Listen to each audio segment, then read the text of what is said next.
This is a note to self about the copper. Uh, See, I made copper chloride, copper hydroxide. I think it was copper chloride by electrolysis with two pieces of copper in some purified water, and so it gives it this blue, coloring. I made a really mild solution of it, so probably less than 1%. It's just very lightly turned it blue. Anyway, so I drank some of the copper, and you could feel it immediately coat my mouth. Wherever I had tooth issues or cavities or sores of any kind going on in my mouth, because I was am having issues with that. Got to get to the dentist. But I could feel immediately the copper, the water is just a little bit of copper made solution in water with electrolysis. It didn't really have a flavor, but it has kind of a smell and a dryness like alum. And it stuck and coated my mouth as soon as I drank a little bit of it. And I drank like, I don't know, probably a quarter cup of the solution I made. It was a mild solution, but I don't know exactly what the mixture was. Just, DC electrolysis with two pieces of copper, pure copper, in some water. And after about an hour, the waters took on a little bluish, blue-green color, just a little bit. It was still clear. And I drank that for copper, just to have, see what my body was going to do with it. Kind of an experiment, right? Because I know we're copper deficient. And the mainstream will say, oh, it's not the right kind of copper. It's not how you get the copper. The copper doesn't do this or that or whatever. I don't give a crap what mainstream says about anything. Some of the things they say I believe are correct, and those ones I'll agree with. But the truth is that they lie and lie and lie and lie. And they hide their lies by intermixing them with truth. And then they're the authority on everything, right? Whatever. So I drank my copper solution. That was about a week and a half, 2 weeks ago. And I have felt better since then. I'm still having the same Morgellons, Raynaud's, whatever, and other type issues, but overall, I think maybe I do feel a little better over this time. But the copper. Okay, so what I'm saying, it coated my mouth. It felt like alum. Like your saliva became not so slippery. It was like your tongue would kind of stick to your mouth. And that kind of tapered off after about a day. It hung around for a long time. It was not like a big problem or anything, but it just, my mouth felt a little bit drier. But it wasn't even the dryness. It was a different quality, like alum. I don't know if you ever had alum, but so the week and a half has gone by, and I've had some issues with my at the roof of my mouth and my sinuses, and they're Morgellons related with the plasma under the skin, which is right under your soft palate. There's a connect. There's a, I think it's a lymph fluid actually. Cerebrospinal fluid and lymphatic fluid are the same fluid. Somehow they change properties when they move through different parts of the body. I just learned that recently. But the point being that I started to feel this, I had some swelling in my gums from the tooth that's got an infection and needs to get pulled and all this, right?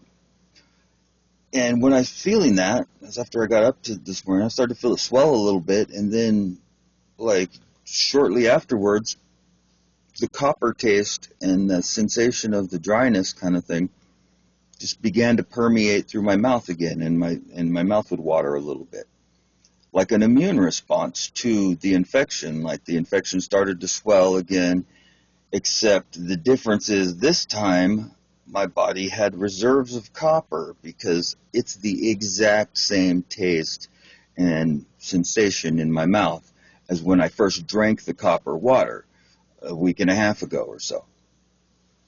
I started to feel some infection, and then shortly afterwards, I noticed my mouth tastes like copper. I can feel it on my tongue, and that's it. In the roof of my mouth and my cheeks, my gums. It's the same thing. But I wasn't tasting that or feeling that last night or even for the last several days. That went away. But then when the infection started, the copper taste returned. Like my body had that copper, was holding on to it. The infection rose to a certain level, and then that copper got released onto the infection. And one thing I know about copper, you can verify this without having to take any expert's word for it or opinion on any authority figure, is that germs, bacteria, fungus, anything, none of those microbial type of organisms live on copper. Go find an old piece of copper somewhere, out in a field or in a barn or in anywhere. There'll be nothing living on it. And that doesn't mean it's poisonous, though. It gets into the properties of copper, which are, that I've discovered and heard of, that I, jive with, that I can understand and relate to, and seems correct to me, about copper being a good conductor because of its excess free electrons. And so these electrons are free to, move from space to space and transmit the electrical charge through the copper. That's why it's said to be a good conductor. But in that, it's got excess unbound free electrons in its material. And that's why it's reactive with things, because it has these electrons that can be displaced and go different places. It's why it'll, with acids, it'll turn green, or on your skin, it'll turn green sometimes, which is, by the way, not just the sign of an acid. Bacteria and fungus will react and turn green when you're in contact with copper as well. I think those free electrons are the reason that microorganisms can live on it, because they have all the things that are poisonous to us or toxic to us are positively charged. And so when they're in contact with copper, their relative positive charge is trying to get balanced out by the negative charge that exists in the copper, and the copper is deteriorated. And again, it does. Over time, it starts to deteriorate if it's in contact with, things that are positively charged. Like I made insoles for my shoes with them, and over time they started to dissolve and fell apart. But at the same time, all of my foot issues with smell and my toes and stuff and skin went away. And it really hasn't returned. And that was years ago from making copper insoles. So I've been looking into copper for a long time. There's a lot of things about copper that I think nobody knows really, except me. And not that I know whys, but I know the why-fors, of why these things happen. But I know that they do because I've messed with the copper enough. I used to wear copper everywhere. For about a year, I had copper necklace, copper bands around my arms, copper wristbands, copper anklets, and then, and what I noticed was that as I moved around town, or I went through different electrical fields, I'm guessing, the copper literally would change its tension around my skin. It would get tight, or it would loosen up, and it would shift. Sometimes it would feel like it was catching on little hairs and pulling on them when there wasn't any, and it would, or other times it would change color and texture. It would be a bright pink, rosy color, and then it would fade away at different times. And the way I was feeling overall would change from time to time. Like when it was nice and pink, actually, I think that's when I was feeling good. And then, if I'm remembering correctly, it would get a brassy orange color, and that's when the Morgellons symptoms would really start kicking in. It would, when I was really feeling crappy with the pain and Morgellons issues, Raynaud's, all that, is when it would cling to my skin and feel like it was poking me or pulling on little hairs or something, when there's nothing pokey on the copper that I had. But it would pinch me, pull and stuff, and it was hard to wear it. It was, it hurt. But it was evidence of, I'm thinking it's either electric, it's got to be electric and magnetic fields, because these things are making rings around my body, wrists and ankles and neck. And the copper would literally change its tension. So basically it changes its shape, it changes its structure, it changes its texture, it changes its color, depending on what's going on electromagnetically with your body or the environment that you're in. Because sometimes it was how I felt that it brought on these changes. Other times it was just getting in a car and driving across town, and as I traveled across town, the copper I was wearing would react differently in different parts of town, and then it would react the same way again as I drove back. So that's kind of a giveaway that it was something to do with the electrical fields in the area. I was just making this a note to myself, but then I started thinking how much I really had to say about copper that I haven't made any videos on yet. So so I'll just make this video and call it my experience with copper, and it's still going. I'm experimenting with it more. The main purpose was when I got that copper taste in my mouth, and I still taste it, and the swelling seems to be dissipating as too. It's almost like cause and effect. Like my immune system's like, hey, we got some infection going on here. Our swelling detectors are going off, and the immune system's like, well, send in the copper. It's like, but we don't have any copper. He's like, go check. Well, we do have copper. Nobody has copper. Nobody has enough copper in their system.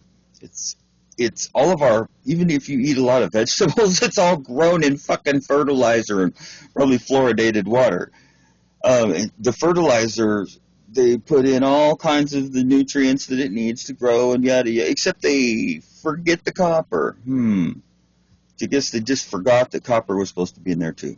So nobody gets copper like they're supposed to, even if they're eating the right kinds of vegetables to get their copper, or fruits, or the meat for that matter. Even the meat that's available is all been, compromised and hormones and injected and GMO'd. Everything has been at this point. So if we can't get the copper in our food, I don't care what the mainstream says about the type of copper, whether it's molecular copper or whatever, ionic copper. If the copper's been changed by becoming some compound when it's, picked up through soil and grown into a plant, well, that's not available, doctor. They don't put it in the food like they're supposed to, and you can recommend all the things you want, according, talking to the health people. You don't know what you're talking about. Sure, what you're saying is good, too bad it doesn't work and you can't get it. I mean, whatever. The other thing is iodine. Copper and iodine are the two things that keep us healthy, and they've both been removed, in case you haven't noticed. There's a reason for that. There's no money in healthy people, and healthy people are hard to control. They go do whatever they want. They can, go live off grid because they're healthy, and they can, manage to function and do things. You can't do that if you're sick, diseased, and dying and dependent on a system. And governments love sick people. They love diseased people. They love people dependent on the system. Then you're dependent on them. Being dependent on the government sucks ass. I'd be dead if it weren't for the food stamps right now. Honestly, I would have starved already. And so I'm glad I have the food stamps. They've been available for a long time. In case you haven't noticed, nearly everybody, whether they're working or not, has food stamps now. That's not by accident. The electronics payment systems and the food program is there to be a trap for everyone. And while that has been rolled out over decades and, made to where the economy's been gamed to where people have to have it, the environment's been destroyed. It's been poisoned. It's been sprayed with poison. It's been poisoned intentionally, not accidentally. It's not people doing their daily things. Oh, look at what mankind is doing to the world. No, this is your government intentionally taking tanker jets and poison pills and you name it, and poisoning everything, and poisoning the herds in the mountains, poisoning the rivers, poisoning the fields, poisoning the soil with their shit that they spray. And the ecosystem has nosedived. The animal populations have nosedived, and they're over-hunting, overfishing. Yeah, you guys are doing it. No, everything's being poisoned to fucking death so that the people can't go off grid. You can't go live in the mountains or the forest, even if you could manage to find a place to hide, even if you were healthy enough to go out and hunt and you could plant yourself a garden, make a cabin. You couldn't do it because there's not enough game to survive on. And the soil is poisoned as well. Not by accident, and it's not people doing it. It's your government doing it so that you can't escape the cities where they want to keep you poisoned and trapped so you can live in your 15-minute city with your social credit score and make sure you get your injections. And what would be the point of all of this? I believe, from my research, what I've come to the conclusion of is the sci-fi, horror story. They want the people of the world to be a small, manageable group that could, the elites, whatever the fuck they are, can control easily. They want them to be androgynous. They want them to be probably clones at some point, but they want them to be androgynous and injected, have very short lives, and be superficial, to be very superficial, to have no depth to them. They just want stupid, dumbed down puppet people that'll go do their job, and they'll just teach them that this is what the world is and it's like, and you're lucky to be here. Congratulations. No, you go get to work now and enjoy your life for your 42 years that you live, because that's when you'll die of fucking raging ass cancer. Hopefully you've made another child for them to be their next slave, who was raised and injected the same way so that they never know anything. They don't believe in a soul. They don't believe in that humankind has ever achieved more than it is now. They don't believe there's anything wrong with the system they're born into, just like a lot of people nowadays don't believe there's anything wrong with the system they're born into. But I hate to break it to you, the United States and Western Europe, all of the allies countries, right? The Axis and allies. You notice allies was us, all lies, allies. Every one of those countries is the great Satan. It really is. And unfortunately, the Islamists are just as stupid as the Christians in this regard. They're having their war, their jihad against each other, their war against each other, and it's not for any of the reasons that we think that it's for. But that's another story. I'm trying not to divert here. I started with copper. It goes into the EBT. Now I'm talking about Islam. It's a big shit show. And the confusion is intentionally created because you can't control people if they're calm. You can't control people if they're healthy. You can't control people if they are able to get along without you. And that's something that will not be allowed. You must be part of a social contract system. You must participate in the government and what they say to do. You have to respond when they tell you to. Or you're getting in trouble, mister. You get down there and get your injections. Then you can be healthy, right? And what's with Christians who trust their medical system and go get injections? I mean, are they just really that brain dead?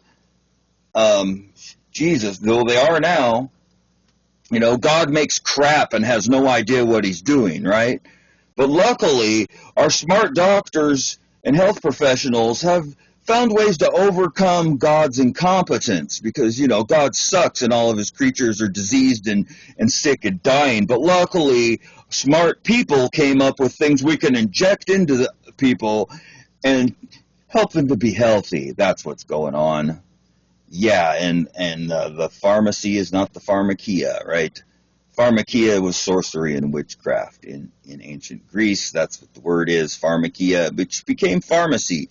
Which the pharmacy is where you go to get your pills from the witches that are practicing at the Cube Hospital. They all got cubes, or they all got 666 symbols in their fucking logos. It's plain to see.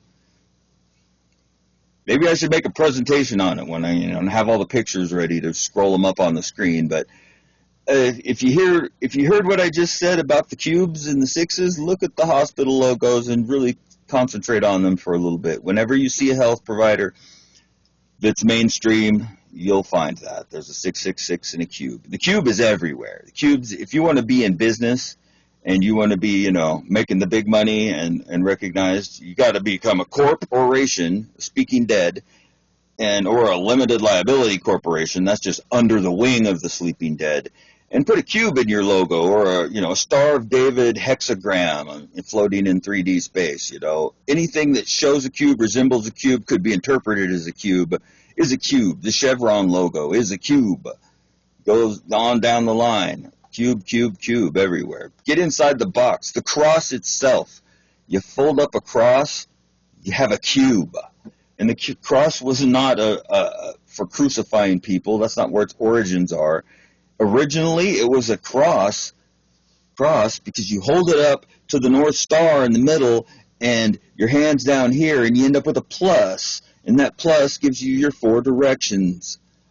And you could figure out where north, east, west, and south was by holding that up and then orienting it with known constellations.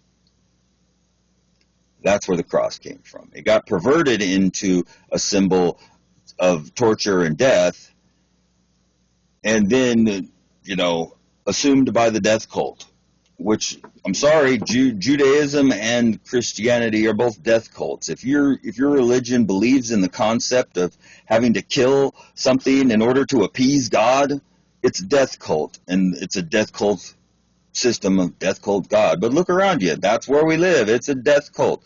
And people just don't recognize, we're born in this system. There's nothing wrong with it. God bless America. Let's go fight and have a war and spread our way of life around the world, right? Come the fuck on. Okay. I just got to laugh now, because otherwise, what do I do? What do I cry? Right, pissed off about it? I get pissed off enough. I'm pissed off about my health problems that are being put on me on purpose. And, the fact that it's just being made worse continually by all the authority figures around me, but the people around me absolutely won't acknowledge it. They've got their heads stuck in the sand, ass in the air, going, "Come on, Mr. Government Man, tell them to I'm surrounded by retards. And they're good people. A lot of them are nice people. Many of them are very smart people. They cannot unlock their mind from the control mechanism, though. It's either the church or the government or the media has got the control of them, of what they believe to be real. They can't make their own decisions. If you can't make your own decision, you'll never be free. Freedom it doesn't even exist, for one, but it's a bullshit concept for people to even think about if they can't even form their own conclusions about things. You have to have the confidence to come to your own conclusions about the evidence that you observe and can really observe. You can't just say, "Oh, I heard this on TV, some government person said this, so it's true." No, that is meaningless, and you shouldn't even look at or listen to that shit in any relation to making a decision about your life. You should take into account what you know to be true, what you can personally experience and have experienced, what you know for a fact other people have because you were there and witnessed, or you know that they're trustworthy, then that's fine. But don't take anything from the media or an authority figure as being true, because it is certainly in doubt. They only say things that are true in order to lie to you effectively and keep us all on the EBT card, getting shot up with things in a world where you can never escape. Get in the box, right? Get in the box, that's their answer. Yeah. So that they can have the future with our children, grandchildren, great-grandchildren are going to be, completely immunized into nothingness. They're going to be immunized to the point that they don't know anything. They think it's the greatest ever. You'll own nothing and be happy is what Klaus Schwab says, right? That's what they want for your children. They want them to own nothing and be happy. They want them to know nothing and never want to. They want them to just go do their little job wherever they assign them at, never question anything, and not live long enough to make a difference in the world in any way, shape, or form. It sucks. It sucks. It really pisses me off. I have children, and I don't want that for their future. They have enough They have problems now. They have health problems now. They, mental problems, health problems. They have all the same problems that everybody's having, and they're young, and they have them already. Who doesn't realize that this is being done on purpose? It's being done on purpose, and only by knowing about it could we ever hope for it to change. If you don't even know about it, it's never going to change it. I don't know that it will change by me saying this or anybody hearing this, but the knowledge, the understanding that this is real and happening, when you see some freaking bizarre shit, some things that don't make sense on the news or in the town or in the stories or anything in your life, anything comes into your scope of your realm, your area, if it's seems off to you or odd or maybe not quite right, don't doubt yourself. You're right. You are right. If it doesn't seem right, you're right. Yeah. And copper. Copper. I think that copper supplement I made helps a lot. It's just, yeah, the response it's strange how the same taste, the same, anyway, I already said that. I'm done. Wow. Rambled for 26 minutes. All right. Take care. I won't ever say be safe, because that is some programming. Who would say that? Be safe. Life's not safe. Life is dangerous, and you're going to die. So stand for something while you're alive. That's what I would say.